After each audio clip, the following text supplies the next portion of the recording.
Hey everybody, thank you for tuning in here to the 98th episode. Holy moly, number 98. Whoa. This is the 98th episode of the Bring Me to Life podcast, and today will be a solo episode with myself, Selomon here. I will be talking about mental illness. In this episode, I'm going to discuss some of the causes of mental illness, including genetics, and if those genetics are permanent, or if you can alter those genetics. It's a very great episode. I'm very excited. I do have some studies and whatnot about mental illness and meditation and some really great content. So I'm very excited for all of you to be here. Just stay tuned and we will be right back with episode 98 of the Bring Me to Life podcast. For many of us, spirituality is just the quest to find essence or true meaning and to really just connect with a higher consciousness. Welcome to the Bring Me to Life podcast. Connecting with your spirituality is very important in this life. By becoming mindful of all of that, you can realize where you are and if that is leading you to where you want to go. Listen to the little simple things, because it's those little simple things that are going to shift you vibrationally in such a way that will prepare you to become very intuitively minded and ready to step forward on the next part of your path. I hope you can feel the love that's inside you, it's inside me, that connects us.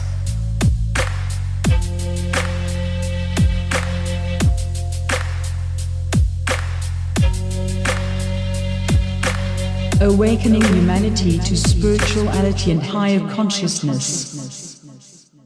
I recently got to visit the House of Delegates in Annapolis, Maryland for a behavioral health, which they used to call mental health, but now they prefer the term behavioral health. It was a behavioral health and substance use disorder art show in which Maryland's First Lady, Governor Larry Hogan's wife, Yumi Logan, was actually part of, and she was there as well. The artwork that was displayed all fit in with the theme of destigmatizing mental health or behavioral health and substance use disorder. And it really opened people's eyes to how humanizing mental health can be.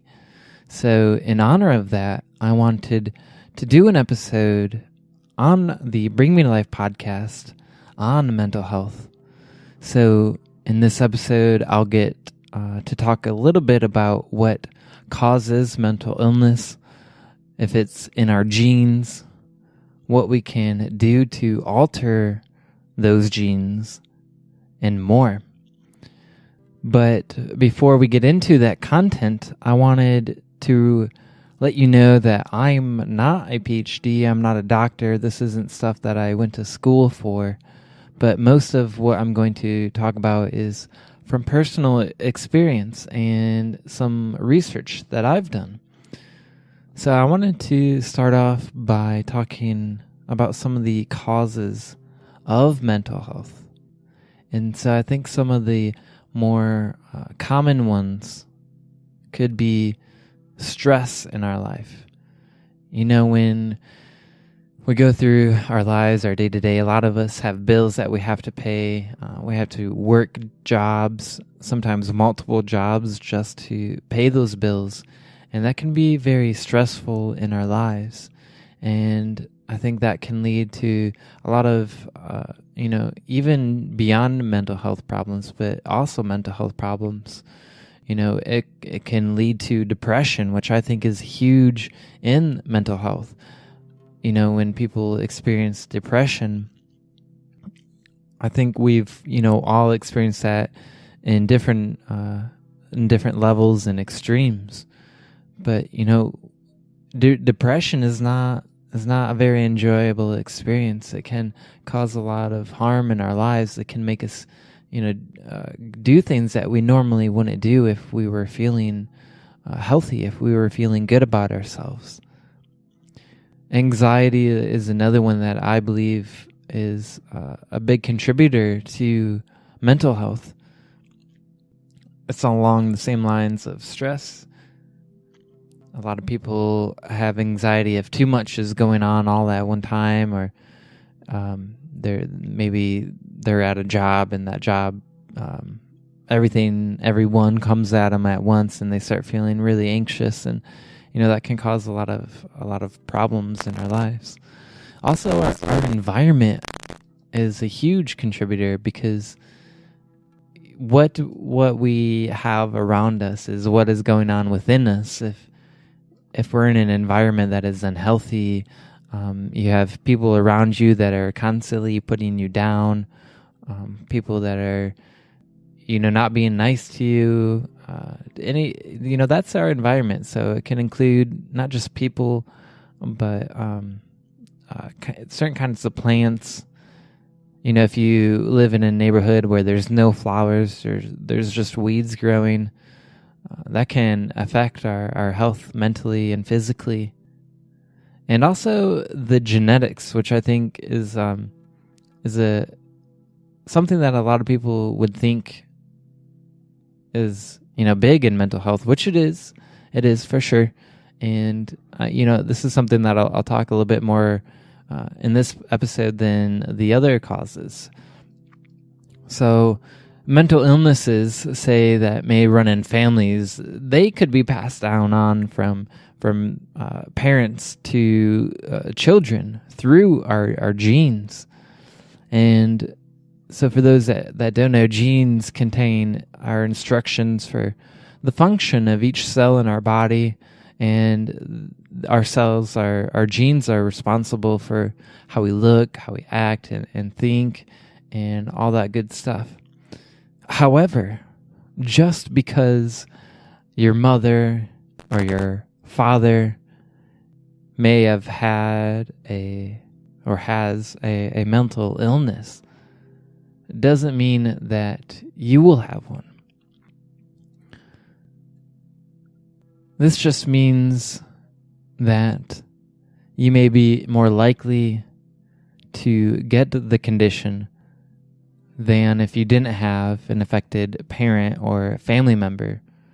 So hereditary illnesses can be passed down, but it doesn't mean that they will be passed down. It just means that there's a higher chance that it will be passed down. But, big old but here, research has shown that we can change our genes. We can alter our gene formation. Yeah, take a moment to take that in. What we are given through our genes is not what will stay. It's not the end-all, be-all. It's not permanent. We can affect those genes. We can alter those genes. Until recently, it was believed that we were stuck with the genes that we were born with, and there was nothing that we could do about it. If we had a parent who was abusive and angry all the time, people just assumed that that's how you would be. That through our genes we would become just like our parents. But now it is known that our genes get turned on and off and are expressed to a greater or lesser degrees depending on our lifestyle factors. And so this actually has a term, this whole term here that we're talking about altering genes is called epigenetics, which is the studying of how we can alter genes through our lifestyle. So through changing our lifestyle, we are able to alter our genes. I think that is quite huge. Quite huge. Huge. I'm talking huge. And I'll give you some a little bit of research on this. So there is a man by the name of Dr. Rudolph Tanzi, who is a professor of neurology at Harvard University Medical School. He co-discovered 3 genes that cause early onset Alzheimer's disease. So he was a big one in discovering that. And he, along with Dr. Deepak Chopra, they co-authored Super Genes, Unlocking the Astonishing Power of Your DNA for Optimum Health and Well-Being. And in this book, they write that, quote, only 5% of disease-related gene mutations are fully deterministic, while 95% can be influenced by diet, behavior, and other environmental conditions. I'm going to end the quote there and help you understand this a little bit more. So when they say only 5% of disease-related gene mutations are fully deterministic, they are saying that only 5% of those genes that cause disease and illness, only 5% of those are fully, they're there, and there's nothing you could do about it. Those are permanent. Only 5% there. And so 95% of our genes, 95% of disease-related genes, they can be influenced by what we eat. They can be influenced by how we behave, by our lifestyle, and by our environment, by where we live, who we're around, our friends, people we interact with, etc., etc. That's pretty amazing if you think about it. Only 5% of disease-related genes cannot be changed, but 95% of disease-related genes can be altered. And this was something that Deepak Chopra and Dr. Rudolph Tanzi co-authored and both studied together. I'm going to get back into one of their quotes. So this is from their book, Super Genes, Unlock the Astonishing Power of Your DNA for Optimum Health and Well-Being. In their book, they also write that, quote, studies have shown that a program of positive lifestyle changes alter 4,000 to 5,000 different gene activities. Whoa. Continuing, you are not simply the sum total of the genes you were born with. You are the user and the controller of your genes. You are the author of your biological story. No prospect in self-care is more exciting. So that last sentence that they said, no prospect in self-care is more exciting than what they have found with being able to alter your genes. So you're not the genes that you're born with. You are able to control and use whatever genes you would like to. You are the one that is going to write your biological story. I think that's pretty amazing, that the fact that you are able to affect your genes. This means that we do have control over our health, even if we've been given certain genes.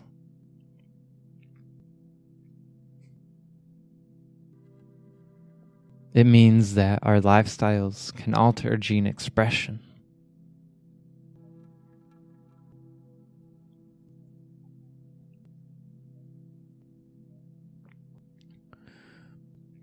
That means that even if we do have mental health or behavioral health problems, there is something that we can do about it.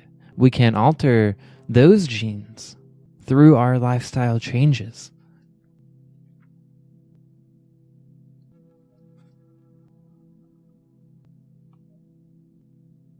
One thing that I, as a meditation instructor, highly recommend and believe is, powerful in being able to alter these genes is meditation.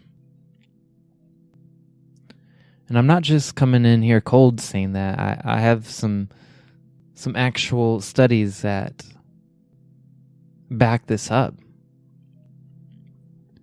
In January of 2013, in the Social, Cognitive, and Effective Neuroscience Journal, which is an Oxford journal, Yi Yang Tang, who is a PhD, Yi Yan Tang, PhD, he published a special issue on mindfulness neuroscience.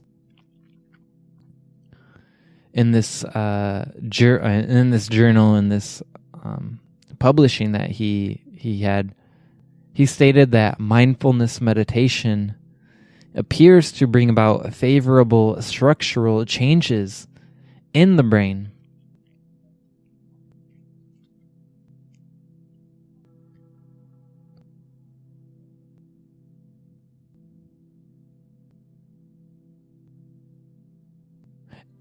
So what he is stating is that through meditation, we're able to affect our brains. And you know how I talked earlier about some of the causes of mental illness or behavioral, behavioral problems, stress and depression and anxiety. Those are all things that are highly affected in the brain. Those are all chemical effects that come from the brain. So being able to use meditation to bring about favorable structural changes in the brain, I think that is huge.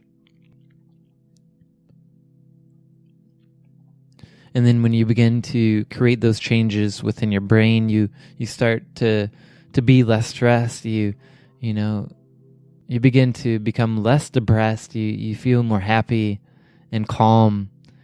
I think you're able to begin to shift your environment. You're able to shift your lifestyle. You begin to want to be more healthy. And through that lifestyle change, you begin to alter your DNA. You begin to alter your genetics, which 95% of disease-related genetics can be altered, can be changed. And so back to meditation, there was a study that found a significant cortical thickness increase in individuals who underwent a 8-week mindfulness-based stress reduction training program, and that this increase was coupled with a significant reduction of several psychological related problems like worry, anxiety, and depression.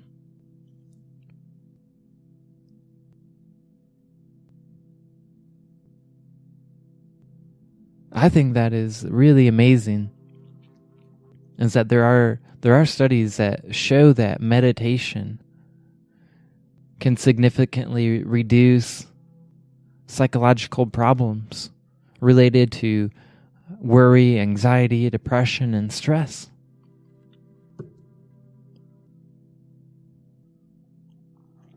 There was a meta-analysis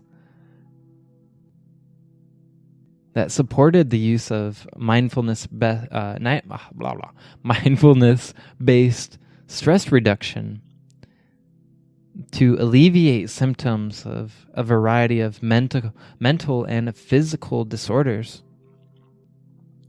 There was a study that was commissioned by the U.S. Agency for Healthcare Research and Quality, and they found that meditation interventions reduced multiple negative dimensions of psychological stress.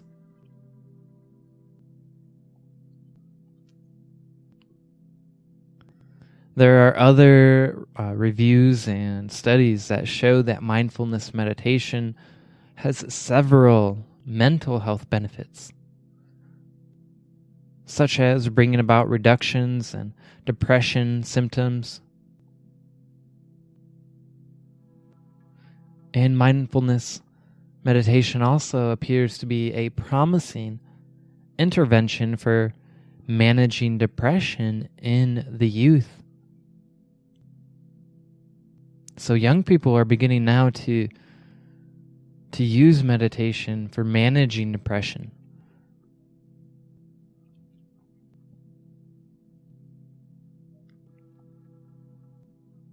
Mindfulness meditation is so useful for managing stress, anxiety, and is also effective in treating substance use disorders.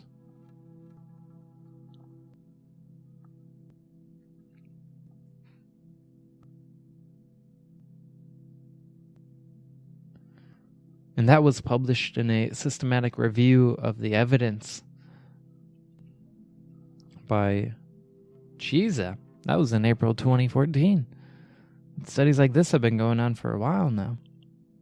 There are other studies that show that mindfulness meditation can enhance the psychological functioning of breast cancer survivors. It's effective in eating disorders, and it may also be effective in treating psychosis.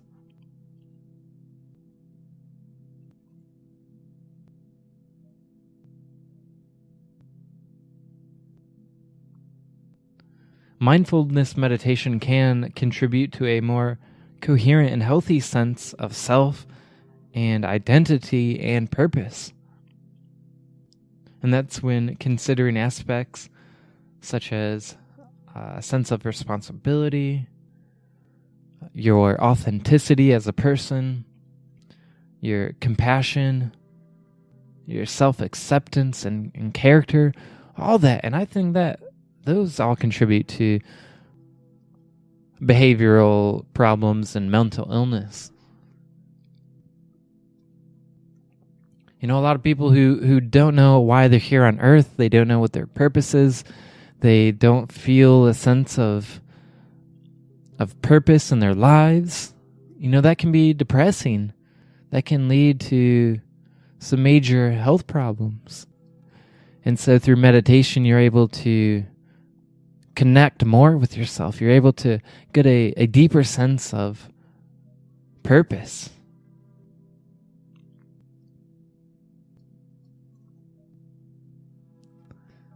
And as a meditation instructor, you know, that's something that I have seen within myself. It's something that people have told me to be true. You know, there are studies out there, but I would highly recommend that for anybody who might be skeptic or whatever. I would just suggest, you know, try it yourself. Try mindfulness meditation. Try a mindfulness-based stress reduction program. I have plenty of meditations on my blog, csclawson.wordpress.com. Shameless plug. Boom. I have them on YouTube as well.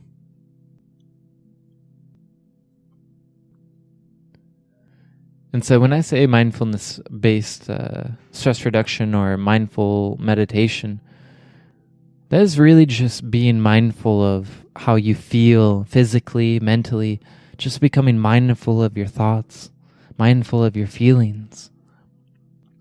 It's something that I think anybody can do.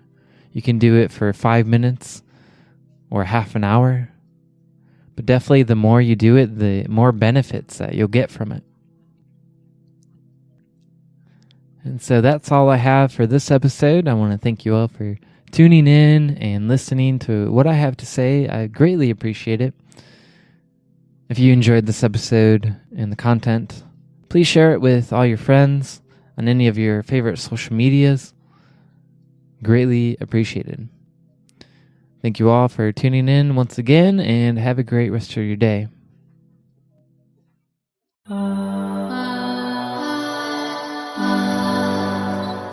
Thanks for shining on with us.